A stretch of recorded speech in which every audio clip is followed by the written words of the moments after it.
সুপ্রিয় দর্শকবৃন্দ, শুভেচ্ছা, স্বাগতম। চলচ্চিত্রে তার আগমন সহকারী পরিচালক হিসেবে। তিনি অভিনয় করেছেন, একটি ছবি প্রযোজনাও করেছেন। তবে সারা বাংলায় তার পরিচিতি কণ্ঠরাজ হিসেবে। রেডিওতে কণ্ঠ দিয়ে তিনি এই খ্যাতি পেয়েছেন।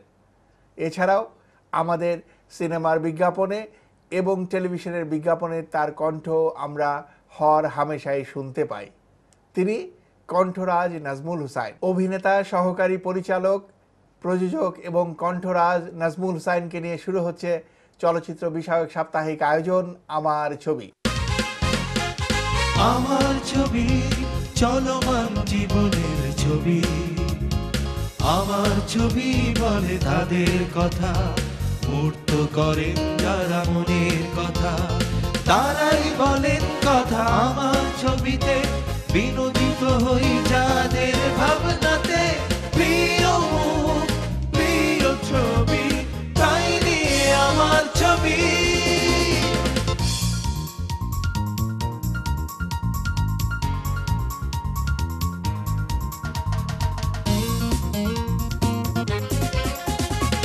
আঁকেন যারা স্বপ্নের ছবি, প্রিয় মুখ, প্রিয় ছবি, আমার ছবি।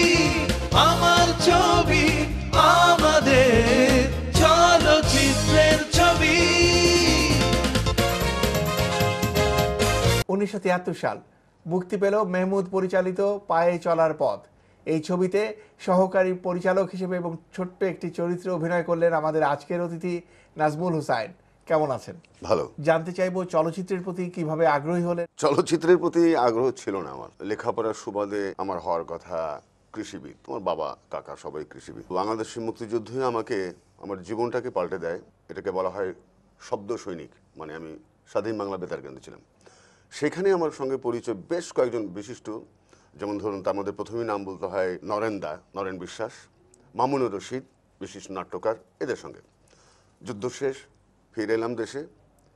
তখন ওই মামুন ভাইয়ের সঙ্গে আমরা আরণ্যক নামে একটা নাট্যগোষ্ঠী বানাই এবং আমাদের প্রথম প্রোডাকশন ছিল কবর। হঠাৎ একদিন শুনলাম মামুন ভাই কোন এক প্রযোজকের জন্য কাহিনী লিখছেন, ছবি বানাবেন। তো আমি মামুন ভাই, আমি যাব। চলচ্চিত্রের প্রবাদ পুরুষ খান আতাউর রহমান আমার আপন মামা, আমার ছোট মামা খান আরিফুর রহমান ক্যামেরাম্যান, আমার এক কাজিন নায়িকা ছিলেন আতিয়া। এই সহকারী হিসেবে ঢোকার পর কিন্তু আমার এম ইন লাইফ সেট হয়ে যায়। কি জানেন? পরিচালক হব। 1975 সাল চলচ্চিত্রকার বেবি ইসলাম তৈরি করলেন চরিত্রহীন ছবিটি। এই ছবিতে সহকারী পরিচালকের দায়িত্ব পালন করলেন আমাদের আজকের অতিথি নাজমুল হুসাইন। সহকারী পরিচালক অভিনেতা নাজমুল হুসাইনের জন্য 1975 সাল একটি উল্লেখযোগ্য বছর। এ বছরেই রেডিওতে চালু হলো চলচ্চিত্রের বিজ্ঞাপন। 30 সেকেন্ডের একটি বিজ্ঞাপন। চলচ্চিত্রের নাম রাজকুমার, পরিচালক ইবনে মিজান। এই বিজ্ঞাপনটিতে কণ্ঠ দিলেন আমাদের আজকের অতিথি নাজমুল হুসাইন। পাল্টে গেল সমস্ত পরিকল্পনা, পাল্টে গেল সমস্ত জীবনধারা। সেই বিষয়টি সম্পর্কে জানতে চাই। হ্যাঁ, চমৎকার বলছেন, পাল্টে গেল সব। আমি কিন্তু ক্লাস 6-7 যখন পড়ি তখন থেকেই আমি একটা বিদেশি বেতার শুনতাম, শ্রীলঙ্কা, তখন নাম ছিল সিলন। সেখানে একটা মানে কি বলবো কিংবদন্তি কণ্ঠ ছিল আমিন সায়ানি। আশ্চর্য জাদুর কণ্ঠ ভদ্রলোকের। তা আমি এটা শুনতাম। তো ওই ভদ্রলোকে মানে একদম হিপনোটাইজ করেছিল। আমি যখন কলেজে ক্লাস করি, যখন কোনোদিনও স্বপ্নও ছিল না রেডিও টেলিভিশনে, তখন আমি ওনার মতো বলতাম আর হ্যাঁ। 75 সালে আমি বেবি ইসলাম সাহেবের চরিত্রহীন ছবিতে এক রুমের এডিটিংয়ে ব্যস্ত। তখন আমাদের সারা রাত কাজ হতো। হ্যাঁ, পাশের রুমে ইবনে মিজান সাহেবের দুই রাজকুমার, আপনি ভুলে রাজকুমার বলেছেন, দুই রাজকুমার, হ্যাঁ, ওই ছবির এডিটিং হতো। তো সেখান দুই রাজকুমারের প্রধান সহকারী ছিল দেওয়ান নজরুল, যে এখন বিশিষ্ট পরিচালক। তো দুই বন্ধু আমরা একটা রেস্ট নিতে এক জায়গায় বসলাম। কি বন্ধু তোমার ছবি? ওই মিজান সাহেবের দুই রাজকুমার। গোল্ডেন জুবলি ডিরেক্টর ইবনে মিজান কি দো রাজকুমার, বিউটি কুইন শাবানা, নওজওয়ান ওয়াসিম। হঠাৎ পেছনে একটা হাত, তাকিয়ে দেখি ইবনে মিজান সাহেব। ও মাই গড, চরম বেয়াদবি হয়ে গেছে। আমি ঠাট্টা করছি, কি করতে পারেন? তো ইবনে মিজান সাহেব বললেন যে একটু শুনি তো, বাংলায় বলো তো। আমি বললাম গোল্ডেন জুবলি ডিরেক্টর ইবনে মিজানের দুই রাজকুমার, বিউটি কুইন শাবানা। থামো, তোমার নাম কি? আমি নাজমুল হুসাইন। কার সঙ্গে কাজ করো? বেবি ইসলাম সাহেবের সঙ্গে। ঠিক আছে, কাজ শেষে এই ছেলেটাকে নিয়ে যাও, এই যা যা বললো এটা রেকর্ডিং করো, গান টান দিয়ে দিচ্ছি। প্রথম বাংলাদেশের সিনেমার বিজ্ঞাপন। পরের বছর অর্থাৎ 1976 সালে আরও একটি উল্লেখযোগ্য ঘটনা ঘটল আমাদের এই মিডিয়াতে। রেডিওতে 30 সেকেন্ডের সিনেমার বিজ্ঞাপনের স্থলে প্রবর্তিত হলো 15 মিনিটের সিনেমার বিজ্ঞাপন। বিজ্ঞাপনটি ছিল নয়নমণির। আমিন সানি আমার আনসিন গুরু। জি। ও আচ্ছা, তো আমিন সানি সাহেব 15 মিনিট অনুষ্ঠানও করতেন, এটা আমি শুনেছি। তো আমাদের এখানে কেন হবে না? আমি সুযোগ পেলাম তখন আমজাদ হোসেন সাহেব, উনি আমার একজন সম্মানিত পরিচালক, আমি কাজও করেছি অ্যাসিস্ট্যান্ট হিসেবে। আমি আমজাদ ভাই, এই নয়নমণি ছবিটার 15 মিনিটের অনুষ্ঠান হতে পারে? উনি বললেন কীরকম? আমি যে এরকম, দাঁড়াও তোমাকে আমি প্রডিউসারের কাছে নিয়ে যাচ্ছি। প্রডিউসার, আপনি জানেনই চলচ্চিত্র মোগল বলা হয় যাকে, উনি এক কথা বলে ইয়েস। আমি আগেই বলিনি, আমার প্রথম এবং একটু আনসফিস্টিকেটেড ভয়েস ছিল। এখন যে ঘষা মাজা করা তা তো ছিল না, যেমন চিৎকারের প্রবণতা ছিল, যেটা খুব খেয়েছিল যদিও, যেটা এখন করি না। সেটা হচ্ছে আসিতেছে নয়নমণি, এই জিনিসটা একটু আপত্তিকর, আমি বুঝি, কিন্তু তখন আমাকে গাইড করার কিছু না, আমিই তো প্রথম চালু করতে গেলাম। That was a programme. আপনার যখন অন এয়ারে গেল, বিশ্বাসন বাড়িয়ে বলবো না, আমি নিজেও দাঁড়িয়েছি, পান দোকান, অমুক দোকান, রেস্তোরাঁ, যেখানে যেখানে হচ্ছে ভিড়, সেই ভিড়ে আমিও কিন্তু একজন। কাঁদিস কেনে মন তুই, কাঁদিস কেনে মন, ঘর ছাড়িলেই দুনিয়াটা হবে রে তোরা আপন। কাঁদিস কেনে মন তুই, কাঁদিস কেনে মন। একে টপকে গিয়েছিল দি রেইন একটা ছবি, G S M Shafi, the rain. জি। 2.5 মাস চলেছিল একটানা।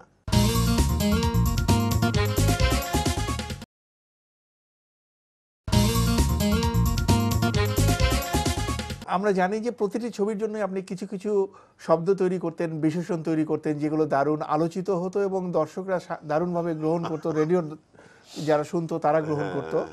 সেই শ্রোতাদের জন্য আপনি রেইনের জন্য একটি শব্দ তৈরি করেছিলেন, মনে আছে আপনার? জি, জি, জি, জি। বলুন তো কি?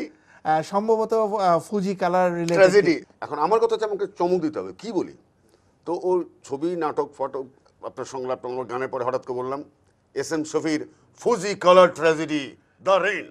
যখন বৃষ্টি এলো, যখন প্রচার হতে লাগলো, এই নাজমুল তুমি ফুজি কালার ট্র্যাজেডি বলো, যে এটা কি ছবিতে কোথায় আছে? আই এম সরি, ফুজি কালারই চিত্রায়িত একটি ট্র্যাজেডি ছবি। तुम ही तो जहाने रंग जिसकी मुझे थी जुस्तजू, पूरी हुई वो आरज़ू। तुम ही तो जहाने रंग 1978 সালে আরো একটু এগিয়ে গেলেন আপনি। সিনেমার বিজ্ঞাপনগুলো যখন রেডিওতে চলতে থাকলো, তার পাশাপাশি আমরা দেখলাম চলচ্চিত্রে যে ট্রেলারগুলো দেখা যায় সেখানেও আপনার কণ্ঠ। মিন্টু আমার নাম ছবির জন্য আপনি তৈরি করলেন একটি চলচ্চিত্রের বিজ্ঞাপন, এবং মিন্টু আমার নামের পরিচালক ছিলেন আমাদের এজে মিন্টু। জি জি জি। ওই ব্যাপারটি কি করে এলো? ট্রেলারটা একটা খুব মজার নাম আছে, কি জানেন? একটু যারা কাটিং, এই কাটিং দেখলাম ও ছবি। এনিওয়ে, তো ট্রেলারটা হচ্ছে মোস্ট এফেক্টিভ অ্যাডভার্টাইজমেন্ট। ট্রেলার ছিল তখন ওই লেখা আসিতেছে, তারপরে পরিচালকদের নাম টাম কিছু সিন এসে, এই প্রথম নতুন মাত্রা হলো যে ওর মধ্যে ভয়েস দিলে কেমন হয়। অবশ্যই এই জন্য আমি গ্রেটফুল টু এজে মিন্টু। উনি বলেন নাজমুল রেডিওতে যে করেন এগুলো কেমন হয় দিলে, দারুণ জমবে, গুড আইডিয়া। এই শুরু করলাম।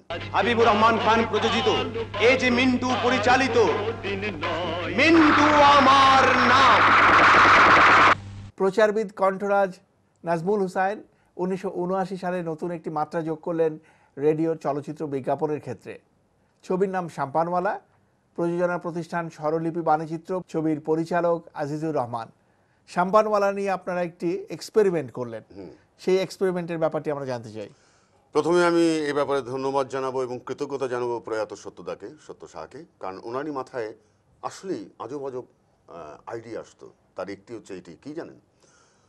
উনি বললেন নাজমুল, সবাই তো রেডিও প্রোগ্রাম তোমাকে দিয়ে করায় ছবি রিলিজের 7 দিন আগে, বড় জোর 7 দিন পর, কিন্তু আমরা শুটিং থেকে শুরু করবো। আমি করবো কি দিয়ে? আপনি শুটিং করছেন, আমি সংলাপ পাবো কোথায়? তোমাকে গান দিচ্ছি, গান দিয়ে বাদবাকি তুমি। তখন শ্যামসুন্দর বৈষ্ণব, শেফালি ঘোষ, এরা সবাই ছিলেন কিন্তু ওই ছবিতে। তো শ্যামসুন্দর বৈষ্ণবকে দিয়ে একটা ভূমিকা টাইপের, ইট ওয়াজ সিগনেচার টিউন। অনেক প্রোগ্রাম শুরু আছে জি। নির্দিষ্ট, আমাদের ছিল ওইটা দিয়ে শুরু হওয়ার পরে তারপরে শুরু করতাম স্বরলিপি বাণীচিত্রের পক্ষ থেকে রমলা সাহা। তো রমলা বৌদিও কিন্তু আমার সঙ্গে ভয়েস দিতেন ওই প্রোগ্রামে। তো এটা একটা নতুন না, ছবির শুটিং শুরু, প্রোগ্রাম শুরু, 48 সপ্তাহ চালাই, তারপরে 49তম সপ্তাহে ছবিটি মুক্তি পায়। আমার জীবনে, বাংলাদেশ চলচ্চিত্র জীবনে, রেডিওতেও বলবো, সিনেমা বিজ্ঞাপন 48 সপ্তাহ, প্রায় 1 বছর, এটা একটা দারুণ ব্যতিক্রমী ব্যাপার। কর্ণফুলি মাঝিয়ায় নিয়ম ভাদি জানে কোন কোন দাবিয়ার সম্পানে। 1980 সাল মুক্তি পেল বাদল রহমানের পরিচালনায় শিশুতোষ চলচ্চিত্র এমিলের গোয়েন্দা বাহিনী। এই ছবিতে প্রধান সহকারী পরিচালকের কাজ করলেন আমাদের আজকের অতিথি নাজমুল হুসাইন। প্রসঙ্গ ভিন্ন একটি, হ্যাঁ, প্রধান সহকারী পরিচালক হিসেবে কাজ করলেন। পরবর্তী পর্যায়ে পরিচালক হিসেবে আমরা কখনোই আর নাজমুল হুসাইনকে পেলাম না, না। কারণ কি? 78 সালের পরে আর তো পারি না, কারণ সপ্তাহে সপ্তাহে 2-3টে করে ছবি একা মানুষের পক্ষে সম্ভব না। পয়সার কথা আমি চিন্তা করি, তখন পয়সা খুব সামান্য দেওয়া হতো। মজাটা হচ্ছে এমন মজা, এবং তার সঙ্গে দায়িত্ব হচ্ছে আরও বেশি। এত নাম করা প্রযোজক আমার উপরে বলছে, শোনো নাজমুল, আমার এই 1 কোটি টাকা কি 80 লাখ টাকা তোমার উপর নির্ভর করছে। এই যে দায়িত্ব বোধটা এবং ব্যস্ততা আমাকে বাধ্য করলো সহকারী পরিচালনা ছেড়ে দিতে। 1983 সাল আবারও নতুন একটি ধারা তৈরি করলেন প্রচারবিদ কণ্ঠরাজ নাজমুল হুসাইন। মনিহার সিনেমা হলকে নিয়ে শুরু হলো রেডিও বিজ্ঞাপন। আসলে এই প্রথম যশোরের মনিহার সিনেমা হল, আর এর মালিক প্রয়াত আমাদের সিরাজ ভাই, সিরাজুল ইসলাম, উনিই বললেন যে এরকম করবো। আমি এটা কেমন আবার? হ্যাঁ, প্রত্যেক সপ্তাহে আমি যেই ছবিটা নিয়ে যাব সেই ছবির উপরে আপনি রেডিও করবেন, আমি খুলনা বেতার থেকে চালাবো। যার ফলে হচ্ছে কি, সারা বাংলাদেশ সহ ছেড়ে ভারতের অনেকগুলা সীমান্তবর্তী এলাকাতে অনুষ্ঠানটা প্রচার হতে লাগলো। ছবির নাম সত্য মিথ্যা। পরিচালক এই যে মিন্টু। মুক্তি পায় 1989 সালে। এই ছবির রজত জয়ন্তী উপলক্ষে একটি বিশেষ অনুষ্ঠানের আয়োজন করা হয়। সেই অনুষ্ঠানে শিল্পী, কলাকুশলী সহ অনুষ্ঠানের প্রচারবিদ নাজমুল হুসাইনকেও সম্বর্ধিত করা হয়। আমরা লক্ষ্য করেছি এই যে মিন্টুকে আপনি যখন পরিচয় করিয়ে দিতেন বিভিন্ন সময় মাস্টার মেকার কথাটি উল্লেখ করতেন, ব্যাপারটি কি? বিজ্ঞাপনে জোর দিতে হয়, চমক তৈরি করতে হয়। তো এখানে নায়ক নায়িকাদের ব্যাপারেও কিন্তু কিছু শব্দ আপনার হয়তো আপনাদের জানার জন্য বলছি, প্লাস আপনারাও জানবেন। এই যে শাবানার ব্যাপারে শুনেছেন, বিউটি কুইন শাবানা, এই বিশেষণটি আমারই দেয়া। আবার ধরুন আপনার dashing hero Sohel Rana, superstar Farooq, international talent Babita, charming Kabori আসবে, মেগাস্টার উজ্জ্বল, এগুলো কিছুই না, জাস্ট চমক। নায়করাজ রাজ্জাক এই খেতাবটি ছাড়া বাদবাকি সবার খেতাব আমি দিয়েছি। ঠিক তেমনি মাস্টার মেকার, খুব একটা বোধহয় বাড়িয়ে বলা হবে না, এজেমিন্টু সাহেবের সময় বাণিজ্যিক ছবির মাস্টার মেকার, কমার্শিয়াল ছবির মাস্টার মেকার। এজেমিন্টু সাহেবের আমি কিন্তু বিজ্ঞাপন করতাম না, ভুল হবে। এজেমিন্টু সাহেব বিজ্ঞাপনের বিভাগটাই দেখাশোনা করে, কনসালটেন্ট হিসেবে কাজ করতেন। এক্স্যাক্টলি। যার জন্য এজেমিন্টু ছবিতে প্রথম আমার টাইটেলও নাম যায় বিজ্ঞাপন পরিকল্পনা। 1994 সাল শাহ আলম কিরণ তৈরি করলেন রঙিন সুজন সখী। এর প্রযোজনার সঙ্গে সংশ্লিষ্ট থাকলেন আমাদের আজকের অতিথি কণ্ঠরাজ নাজমুল হুসাইন। প্রযোজনার সাথে সংশ্লিষ্ট হলেন কেন? সহকারী পরিচালক থেকে পরিচালকই হতে পারলাম না, এমনই এক পেশাতে জড়িয়ে পড়লাম। সুতরাং প্রযোজক হওয়ার মতো অতটা আর্থিক ক্ষমতাও আমার ছিল না, আর ইচ্ছাও ছিল না। আসলে ইট ওয়াজ এ ফান।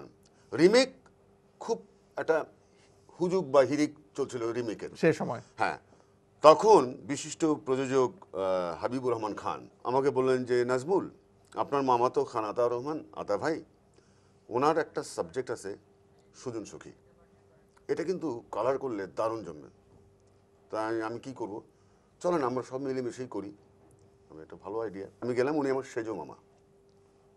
সেজো মামা, সবাই রিমেক করছে, আপনি কি আপনার সুজন সখী রিমেক করবেন? চমৎকার একটি কথা বলেছিলেন ভদ্রলোক। রিমেক কাকে দিয়ে করবি? কোথায় সেই ফারুক আর কবরী পেয়ার পাবি কোথায়? আমি না হয় আছি। আমি রিমেকে তো আর পুরনো দিয়ে হয় না, এখন নতুন প্রজন্ম নিতে হবে, ওটা সুজন সখী হবে না, আমি ওই কাজটি করব না। তাহলে কি আমাকে সুযোগটা দেবেন? আমার কি লাভ? আমি আপনি বিক্রি করেন কপিরাইট নির্দিষ্ট অ্যামাউন্টে, তার থেকে রঙিন সুজন সখী বানাবার কপিরাইটটা নিলাম, হুবহু সুজন সখী করলাম। ব্যবসার কথা যারা দর্শক দেখেছেন তারাই বলবেন, দুর্দান্ত ব্যবসা সফল ছবি রঙিন সুজন সখী।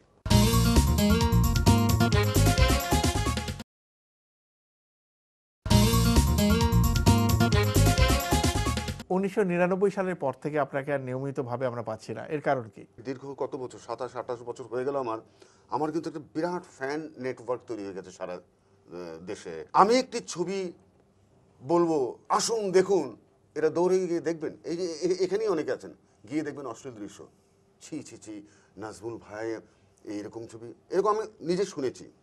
আমি দেখলাম না বাবা, তার চেয়ে চেপে যাওয়া ভালো এবং বেছে বেছে করা ভালো।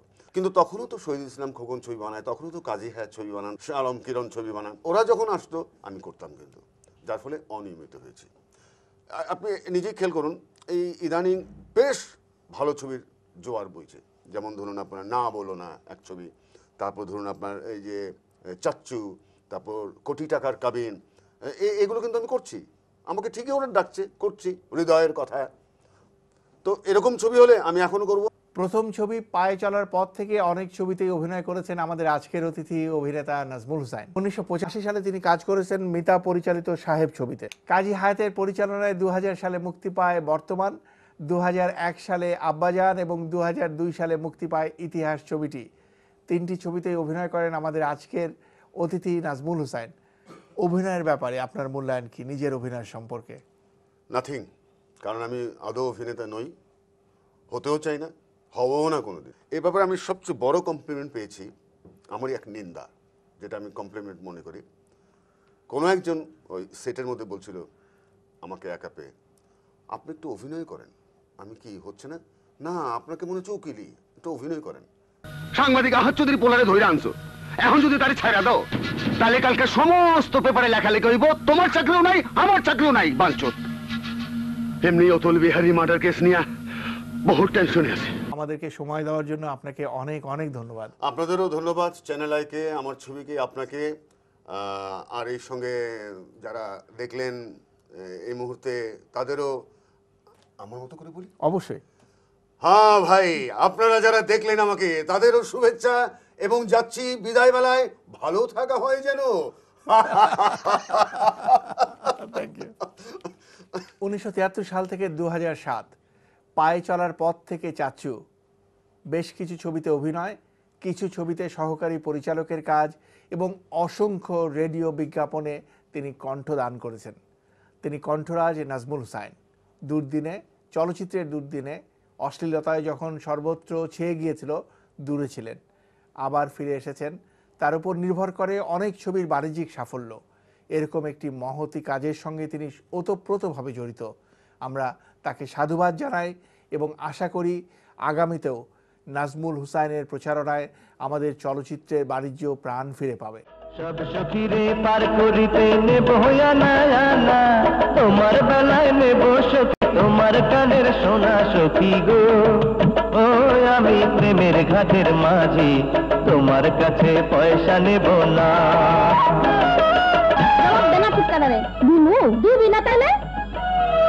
ও সুজন সখী রে, প্রেমের ঘাটে পারা পারে পারা দরি নাই, মনের বদল মন দিতে